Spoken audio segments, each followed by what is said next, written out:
buenas tardes. No se necesita. Gracias a todos por estar aquí, precisamente en una tarde lluviosa y con los accesos un poco difíciles, razón de más para sentirse agradecidos por este esfuerzo de acompañarnos en esto, bueno, que a todos nos interesa, y es destacar, que es el asunto de esta mesa, destacar pues una serie de aspectos relacionados con el trabajo, pero también con la persona de Manuel Andrade, a quien de manera muy específica, por eso esta mesa está escogida de esta forma. Quienes estamos ahorita aquí tuvimos el privilegio de tratarlo de manera muy cercana, no solo a él, sino también seguir su obra desde prácticamente los inicios de la misma. Agradezco la hospitalidad de la Casa del Poeta, la invitación de la Academia Mexicana de Poesía. Felicito a la Academia por seguir creando una serie de espacios para la reflexión sobre la poesía y al mismo tiempo también para subrayar, destacar la obra de uno de sus miembros fundadores, que fue precisamente Manuel Andrade. Yo he preparado un texto que les comparto. En la rememoración que de Manuel Andrade se hizo durante el Festival de Poesía Diverso, José Manuel Resillas nos ofreció una reseña de lo que Andrade estaba escribiendo en sus últimos días, a saber, una novela que, según nos relató, lo tenía absorto y de la que le dio a conocer no solo los avances, sino también las inquietudes que le provocaba su desarrollo.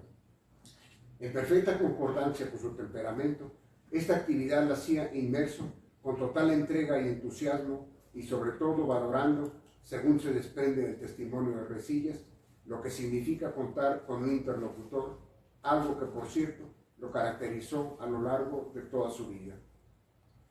Esta capacidad, me parece, era profunda y estuvo en la raíz de su precoz habilidad para interactuar con los instrumentos artísticos e intelectuales del campo literario. Sus abundantes y muy variadas lecturas, sus muchos afanes formales, tenían siempre un carácter dialógico y vital que en muchas zonas de su trabajo se hace palpable. Alguna vez me comentó que si bien no era difícil coincidir en que la poesía demandaba una posición central para poder darse,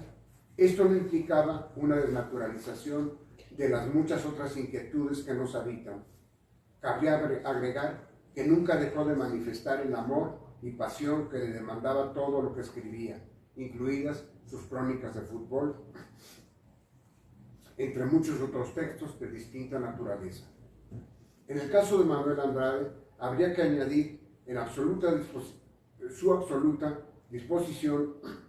de energía para emprender y llevar a cabo tareas y proyectos extenuantes, como los que realizó en el terreno editorial y la gestión cultural, sin desatender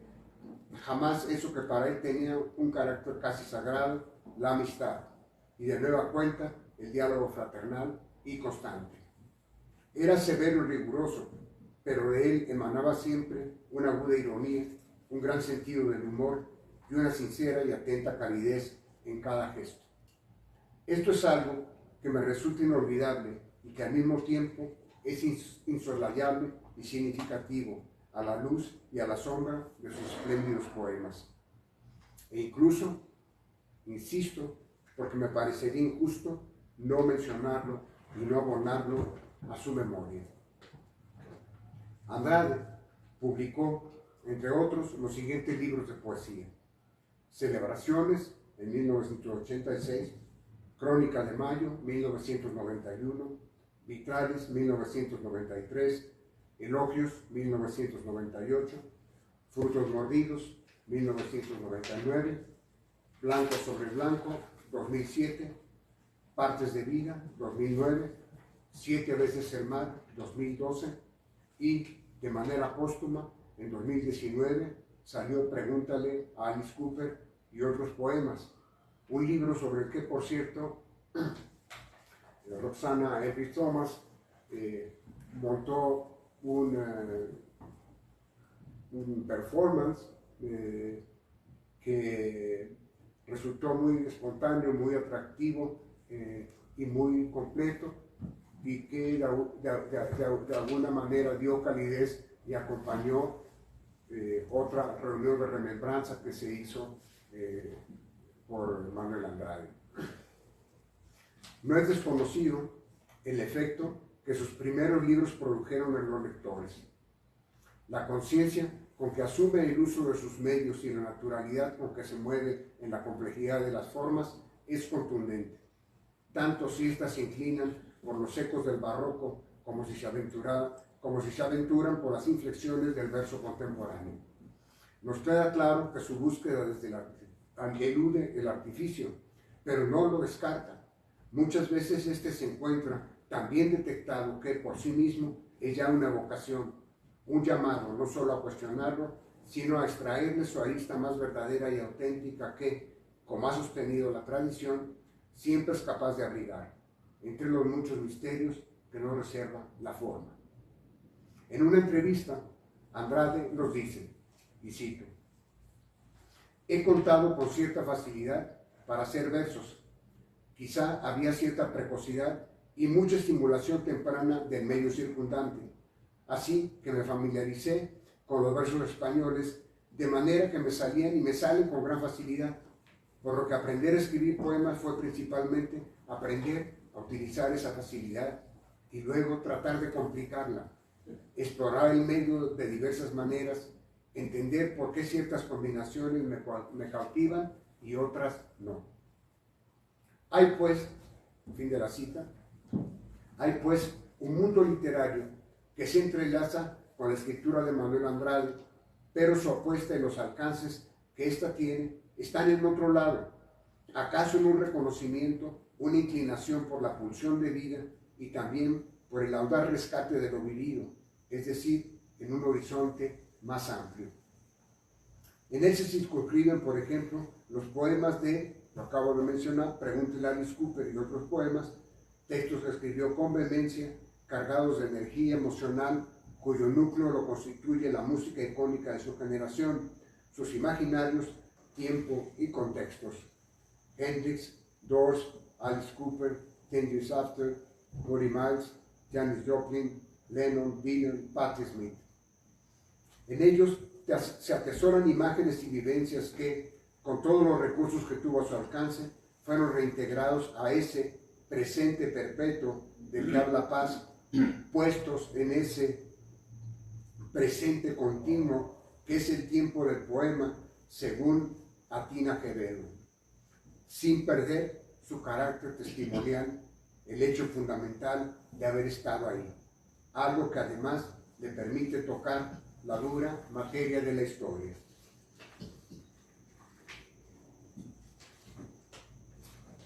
A lo largo de todos sus libros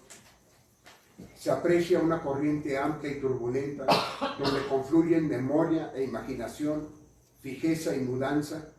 paisajes feraces o desolados, naturaleza y artificio. En suma, interioridad y exterioridad en un constante diálogo que no pocas veces aloja una forma de reflexión que linda con el existencialismo o lo fenomenológico. Por encima de otros propósitos, casi siempre amenazados por la presencia explícita del caos, en todos ellos es palpable la necesidad de conformar un habitante. Habitar se vuelve imperativo ante un yo y una realidad que se multiplican hasta evaporar sus intenciones. Habitar y habitarse de una manera fluida que, por una parte, en algo provea de un sentido no sujeto a la abolición y mucho menos a las convenciones, y que por otra confirme la visibilidad y nitidez, la salvaguarda del momento y el saber poéticos. Mucho es lo que se puede abundar sobre los núcleos temáticos y atmosféricos que cruzan la obra de Andrade, desde aspectos sensoriales muy definidos hasta inquietudes epistemológicas y psicológicas,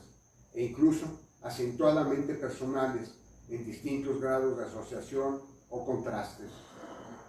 Sin embargo, cabe señalar que todas ellas nos llevan a una misma voluntad, la de afinar de distintas maneras un mismo instrumento que persigue un tema evasivo, inasible, escurridizo, pero siempre presente, ubicuo, pronto a dejarse ver,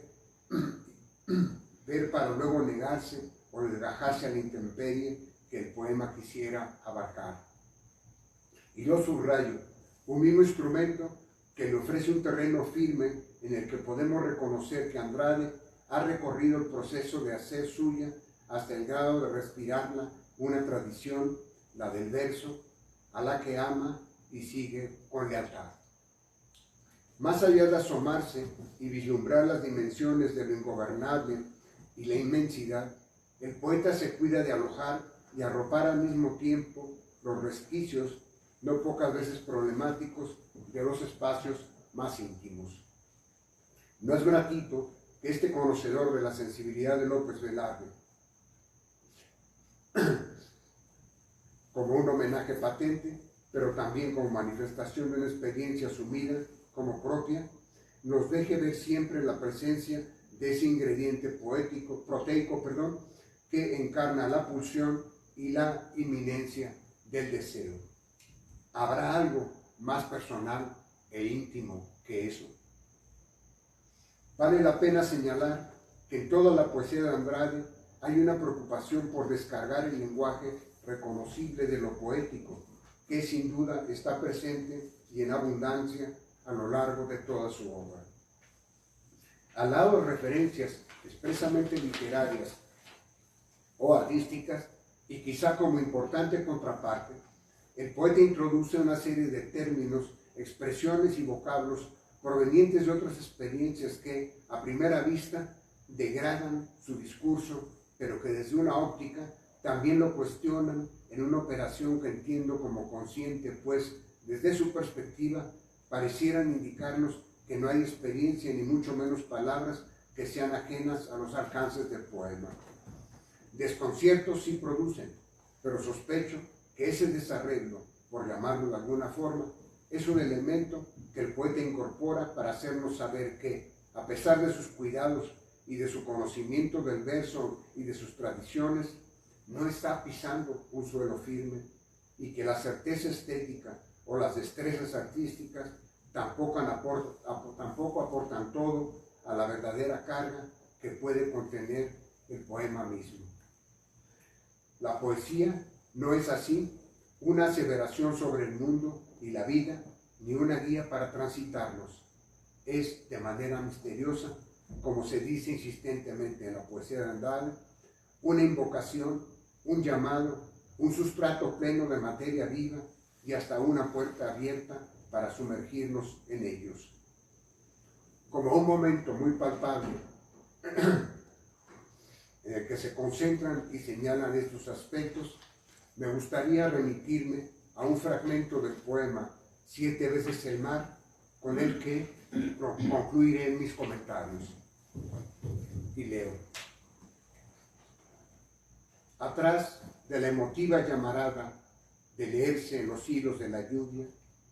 y atrás también de la monotonía de arrancar los festones para mirar en hueso la realidad desnuda, estaba el tiempo, el movimiento incomprensible, exacto del ser y sus minúsculas razones, llenas de nombres y definiciones, terrible enfermedad llamada tiempo, el cabal sucederse hacia el abismo de una a otra nada todo el tiempo, y la intención fallida de postrarse frente a lo inevitable y detenerlo, de poseerlo como un muro fijo donde dieron las tres ya para siempre, colmadas de recuerdo y siempre viva, el arbotante inmenso de lo eterno en una flor nombrada que aparece y se convierte en la fotografía donde puedes vivir el tiempo puro, sin vaivén siniestro, goce de plenitud sin los fragmentos de la rabia y de la sed. Gracias.